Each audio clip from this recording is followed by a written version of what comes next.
À force de reporter à demain ce que tu peux faire, tu finis par devenir un procrastinateur. Tu finis par devenir une procrastinatrice. Ce que tu oublies, c'est que tu n'es pas maître de demain. C'est Dieu qui en est le maître. Demain, ce n'est pas garanti. Demain n'est pas garanti. Ecclésiaste chapitre 8, verset 8 dit, l'homme n'est pas maître de son souffle pour pouvoir le retenir. Il n'a aucune puissance sur le jour de la mort. Il n'y a pas de délivrance dans ce combat. Si Dieu te donne une opportunité, saisis-la.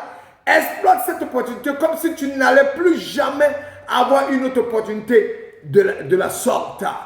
Toi, tu comptes sur une autre opportunité. Abandonnant celle que Dieu, notre Père, te tend et t'offre. Tu vas obéir au retardement. Laisse-moi te dire que l'obéissance retardée est une désobéissance. Beaucoup attendent des conditions parfaites avant d'agir. On te fait une proposition, toi tu veux voir les anges descendre avant de saisir cette opportunité-là. Tant que telle ou telle condition ne sont pas réunies, moi je ne bouge pas. Si tu es trop perfectionniste, perfectionniste plutôt, tu vas échouer parce que Dieu n'a pas choisi des hommes qui étaient parfaits dans la parole de Dieu pour accomplir sa volonté dans les Écritures. À part Jésus-Christ de Nazareth qui est la perfection par excellence.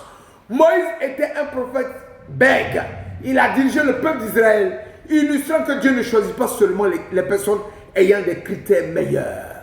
Samson, bien qu'aveugle, il a vaincu ses ennemis, prouvant la force de Dieu dans la faiblesse.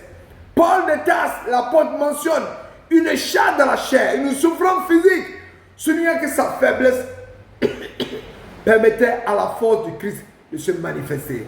Ces exemples bibliques et historiques montrent qu'un handicap n'a jamais été et ne sera jamais un obstacle. Les handicaps sont plutôt des moyens que Dieu utilise pour se révéler. Que l'Éternel te bénisse à vos rangs grande qualité. On continue demain. Soyez bénis.